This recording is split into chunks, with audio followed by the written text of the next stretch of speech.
welcome back. This is Chew Chow Mukbang. I'm Kat. This is Stef. This is episode 2, and today we're going through dumplings today. So these dumplings are called Xiao Long Bao. They originate from China. Is that right? I'm not too sure if they're different types of flavors. I think the inside is different flavor. I'm pretty sure the red one is bolognese, which is going to be interesting. And then we've also got some normal Xiao Long Baos. So just to give you an idea what Xiao Long Bao for those people who don't know. So Xiao Long Bao is, the makeup is pretty much the same as a normal dumpling. You've got pork, prawns, you can get ones without seafood in it as well. The art of it is to have a really thin skin so that when you eat it, the juice inside the dumpling just kind of spills out. And I think that what makes a good dumpling compared to a bad one, where they have really thick skin and it just gets a bit soggy. I've had my thick skin dumplings and they're not good. So these look really good. The skin looks really thin. It's a bit translucent, so you can see the meat, so you know that it's good. And then with it, we've also got some noodles. I don't know what these noodles are. These are Jajangmyeon, like we talked about yesterday. So they're a little bit different from your standard Korean ones, which is kind of, they're kind of black in colour. So this one, it's more minced pork. I suspect there's a bit of chili in it. So we'll let you know how it tastes like. And yeah, we'll go through that. So with condiments, you always have Xiao Long Bao with condiments, which is, I suppose, optional. So the first of all, what Steph is holding up here is vinegar. And then the other pack is soy sauce, which is crucial to dumplings. And especially with Xiao Long Bao, it's very common for people to have shaved ginger. So, and that's quite optional as well. None of my family likes ginger. Really? I love ginger. I love ginger. So yeah, let's just get these babies open. So you mix both of them together? Yeah, I like to have it 50-50 between vinegar and soy. But I suppose that depends on what you prefer.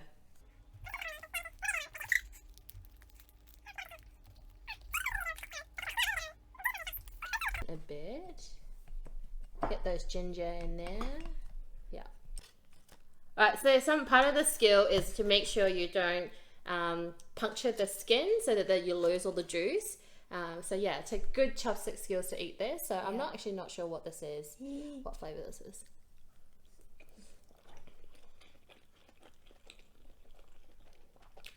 I can't tell. This one's definitely spinach. The green one? This one just tastes slightly different from taro maybe?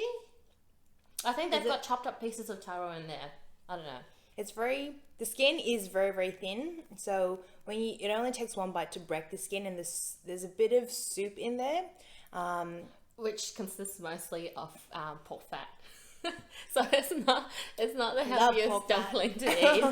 But it's very, very tasty. So yeah, the one I had, it was definitely spinach. Texture, I think it had some water chestnuts in it, so it was crunchy inside. But very, very tasty. How's that one?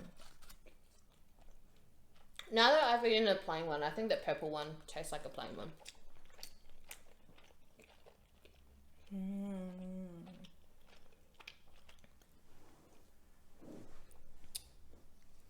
Take the red one, bolognese. See if it's actually bolognese. Yeah, sometimes you have to be so delicate when you pick these dumplings up because they can...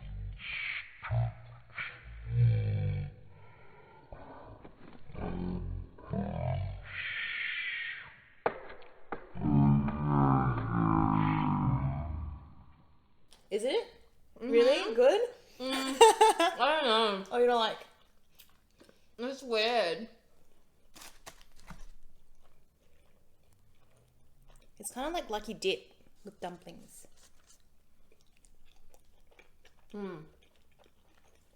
Yum. No, this is not what you're not supposed to do. That's what I was talking about. It just breaks. So you have the skin there, and then you've got the little meatball inside. Now I'm going to eat my meatball. The orange one, I don't know what it is, but I think it's sweet potato. That could be it. I can see how it's orange. But I don't think I like the taste. Because it's sweet and it's mixed with the pork juice. Yeah, I think there's definitely hit and miss with some of the mixed flavours. The original ones are really good though. Really tasty. You can see, I think it's now starting to cool down a bit. You can see the sheen from the pork juice. What's yellow? I'm going to try a yellow one.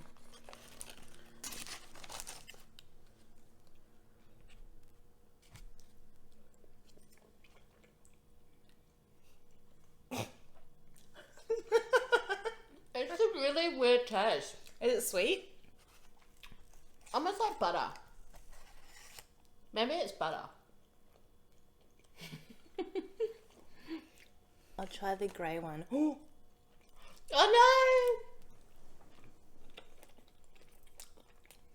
no! What's that one? You know the roasted red pork? What's it called? Oh, barbecue pork. Yum. Yum. I got lucky with that one. How much was that one? So you had, how many colours were there? Maybe That was $15.30, I think. I think you had 6 dumplings from memory. Yeah, like Kath said, it's kind of hit and miss. I probably had 2 really good ones. The best one was the barbecue pork one, which was the grey one. I don't know why it was grey, but that was tasty. Yeah. And then the not so nice one was the sweet potato one, which is, yeah, not a fan. So let's go into what's next. I also ordered Jajangmyeon. And like I was saying before, it's a little bit different from the Korean style. It's more minced pork. What else is there? Spring onion. It's got peanuts, right? Is it peanuts? I can't see the peanuts. Oh. But I think the Korean noodles are a bit more chewier as well. Yeah. They've got a bit more of a spring to it. Alright, I'll give you some.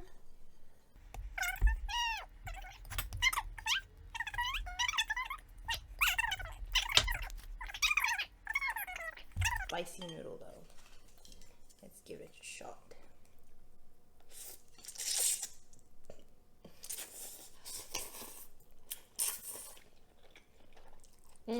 Not true at all.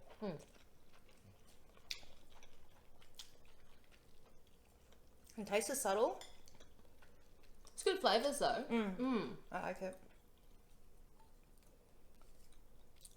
It's nice change to a soup noodle.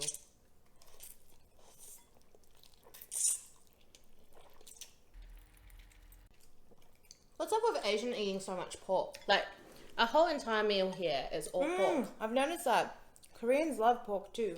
Yeah. So I'm half Chinese, half Malaysian. Kathy's Hong Kong. Yeah, from Hong Kong. So, fully Chinese. And there's a lot of pork in our diet. Yeah, and I think they also put pork in congee for breakfast. Yes. So congee is like a rice porridge. Very, very tasty. They put a lot of condiments in there. I think that you can put vinegar in there as well. What else do they have in congee? Squid tentacles. Century egg. I love century egg in my congee. It's a must-have. What is century egg? It's a preserved egg. A preserved duck egg, I think. And it's black. So once you peel off the skin, it's black all the way through. So it's not the most attractive food to eat.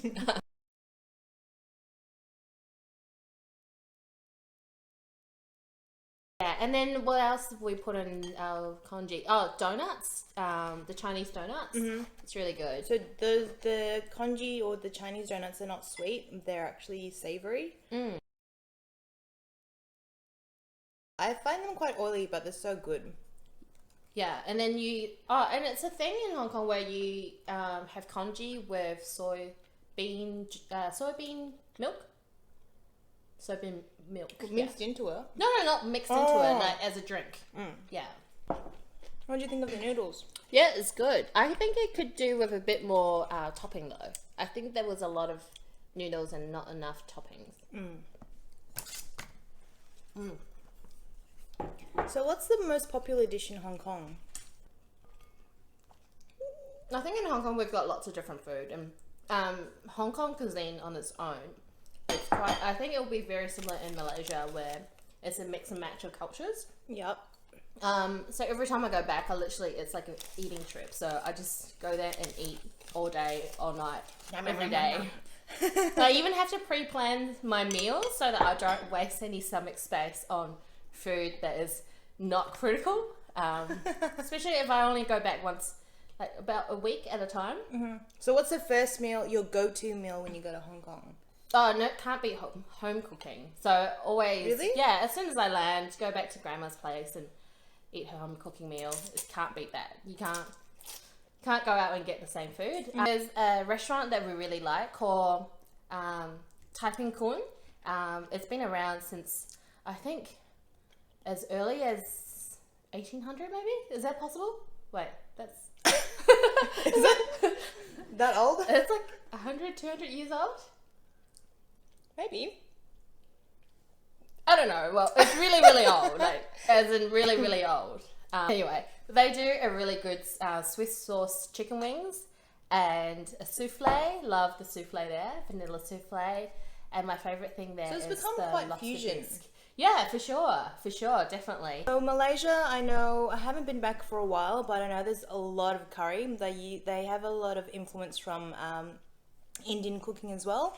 I know last time I went back, now they had the best roti bread and curry. So sometimes we had that for breakfast. It was quite heavy, but very, very tasty. So love that. And then they also have... I love how cheap breakfast food and how easy it is to get over there. Over here you get porridge, macas, and that's it. Yeah, so most of the food is street stall food. So you can find your breakfast, your lunch and your dinner in little like carts. And it's so cheap. You can get a meal for maybe $1.80 to $2. And you live like a king. Yeah, you absolutely eat like a king. And everything's so available. They use fresh ingredients, and the way of cooking everything is just, it's perfect. So you can't fault any of the food in Malaysia. I guess if you're worried about having stomach issues or stomach bugs, you just take, I guess, tablets over when you travel. Just travel smart. But I didn't get sick when I was over in Malaysia, I don't think. But when I went to Thailand, I did. And that's because I ate 2 durians by myself. So that was just more being a pig and self-indulgent than a stomach bug. But yeah. I would recommend taking, if you're traveling, just maybe a week out from your travel, start taking probiotic. Actually helps you change the dynamics of your, I suppose, bugs. Are they called bugs? And just be aware whether you can actually handle spicy food or not. And if you can't, bring yogurt with you or get milk. It always helps you relieve both the front end and the back end. But don't bring milk from your country or smuggle into the plane, because it'll just turn into curd, you know? Just buy it over there, you'll be alright. Milk is fine, like in most countries, I'd say. Yeah. Yeah, and I guess sometimes the water is different as well. I found when I was in London, the water tasted awful. So yeah, I just bought bottled water everywhere I went. And I know you can buy water purifiers as well. So it's like a tablet or a liquid that can put into the water and it purifies it. I don't know where you can find it. I've never bought it before, but I have watched Bear Grylls. No, not Bear Grylls. It was a documentary. Yeah, I doubt it's Bear Grylls when he eats bugs. I don't think he would crushed up bugs as a filter. I don't think he'd care about water purification, but you can find it in some places. So yeah, we ate all our food. I'm still hungry, actually. Yeah, me too. Maybe we should get more food. Yeah.